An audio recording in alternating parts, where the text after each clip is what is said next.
जी बिल्कुल, जो गड्ढा था 25 फीट का वो अभी भी वैसा ही है। आपको ये तस्वीरें दिखाते हैं, ये ठीक ऐसा ही है जैसा कि कल था और जिसकी वजह से कमल की मौत हुई है। दूसरी तरफ अगर आपको हम दिखाएं तो पुलिस ने अब पूरे तरीके से यहाँ पर जो है बैरिकेड किया है दोनों तरफ से, और यही अगर पुलिस पहले करती तो शायद कमल आज जिंदा होता और कमल के साथ ये हादसा नहीं होता। दूसरी तरफ अगर आप देखेंगे तो मिट्टियों का ढेर पड़ा हुआ है और दूसरी तरफ से भी ठीक ऐसा ही बैरिकेड, यानी दोनों तरफ से इस गड्ढे को अब बैरिकेडिंग जो है दोनों तरफ कर दी गई है। और दोनों तरफ आप देखेंगे तो कहीं भी आपको कोई भी स्ट्रीट लाइट नजर नहीं आएगी, और शायद ये भी रीजन है कि जिसकी वजह से कमल के साथ ये हादसा हुआ और जिसकी वजह से उसकी मौत हुई। तो चारों तरफ से अगर आप देखेंगे तो ये गड्ढा पूरे तरीके से 25 फीट का है और वहां से कोई साइन बोर्ड नहीं लगाया गया था या कोई भी किसी तरीके का बोर्ड नहीं लगाया गया था। ना तो यहाँ पर आसपास कोई लाइट है कि सामने वाला अगर आ भी रहा है गलत रास्ते से तो उसको ये गड्ढा देख सके, क्योंकि बताया जा रहा है कि जो दूसरी तरफ का रोड है वो पूरे तरीके से ऑन है, उस पे गाड़ियां आती भी है और जाती भी है, लेकिन ये वाला जो सर्विस रोड है यहाँ पर काम चलने की वजह से यहाँ से कोई गुजरता नहीं था। लेकिन यहाँ पर कोई ऐसा लाइट नहीं है जिसकी वजह से लोगों को ये पता चले कि यहाँ पे कंस्ट्रक्शन का काम चल रहा है और यहाँ से जाना मना है। इस तरीके का अगर कोई साइन बोर्ड होता या फिर यहाँ पर कोई स्ट्रीट लाइट होती तो शायद ये बड़ा हादसा टल सकता था। और उसके बावजूद भी आप समझिए कि पुलिस को ये इन्फॉर्म करने के बाद कई थानों के चक्कर कमल के भाई करण और उसकी फैमिली ने काटे, लेकिन उसके बावजूद भी पुलिस ने ये कहा कि आप सुबह 11 बजे आइए, उसके बाद हम पता लगा पाएंगे।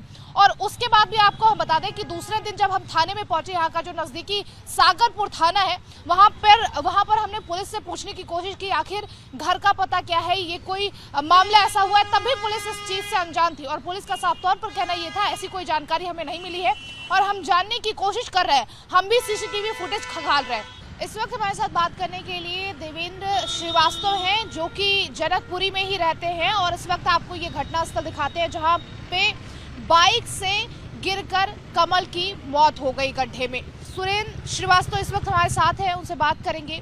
सर, आपने कल क्या देखा, किस तरीके से यहाँ से कमल निकले बाइक से और गड्ढे में गिरे और पूरी रात कोई उनको ढूंढ नहीं पाया? नहीं, पूरी रात उनके भाई, उनका दोस्त, उनके फादर ढूंढते रहे। हाँ। पूरी रात 3-3 बजे उन्होंने कई थानों में 6 थानों में कम से कम रिपोर्ट लिखवाई कि उनके दोस्त से मेरी बात हुई है सुबह को, तो उनका दोस्त कह रहा था कि हम पूरी रात ढूंढते निकल गए, खड्डे में भी ढूंढते गए हैं हम कि हम खड्डे में कहीं गिर नहीं गया, तो गड्ढे बंद है इस तरफ से रास्ता, तो मतलब ही नहीं, उस तरफ से डिक्सी सेंटर तरफ से हम आएंगे तो रास्ता बंद है।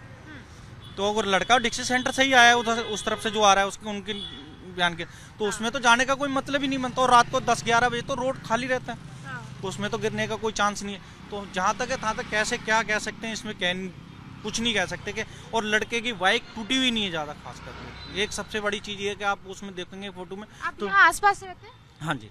तो जैसे रात को अगर करण कमल जो है वो अगर गड्ढे में गिरा होगा तो थोड़ा कोई चीख पुकार करता है कि कोई बचाए उसे, क्या इस तरीके की कोई आवाज़ सुनाई दी आप लोगों को? यहाँ कोई ऐसी आवाज़ आई ही नहीं। अब यहाँ झुग्गी में लोग रह रहे हैं, चौकीदारी कर रहे हैं, तो उनको भी तो आवाज़ आनी चाहिए। हाँ। शायद हो सकता है मजदूर हैं, डर गए हों, कोई अगर हादसा हुआ होगा तो बयान तो दे सकते थे वो। भाई उनके इसमें कुछ करा नहीं, हादसा हुआ तो आप उसको पुलिस को कंफर्म करो ना, पुलिस को भी। पुलिस 5 मिनट के अंदर यहाँ जनकपुरी के अंदर आ जाएगी आपको, किसी यहाँ से थाना 500 मीटर की दूरी में।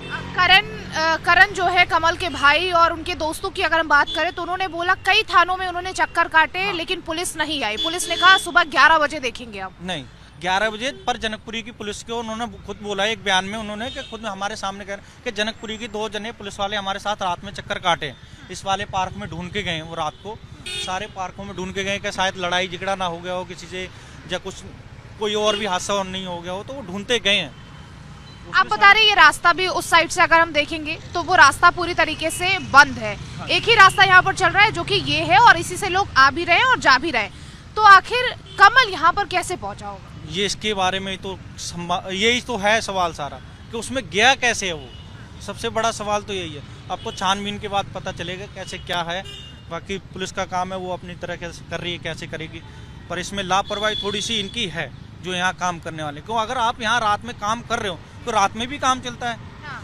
और रात में आप रुके हुए, आपके सामान वामान यहाँ पड़ा हुआ, तो आपका अगर कोई बंदा गिर भी रहा है या कोई भी गिर भी रहा है कोई बाई चांस, तो आपको तो पता होना चाहिए कुछ थोड़ा बहुत। तो इतनी तो नींद में होगा नहीं। अगर मान लो 10-11 बजे की बात हो तो पूरी 10-11 बजे तक हर एक बंदा जगा होता है। तो यहाँ पर जो आसपास के रहने वाले हैं उनका साफ तौर पर कहना ये है कि ये रास्ता पूरी तरीके से क्लोज है, लेकिन यहाँ जो काम करते हैं कहीं ना कहीं उनकी भी जिम्मेदारी बनती थी कि वो पूरे तरीके से सिक्योर करें।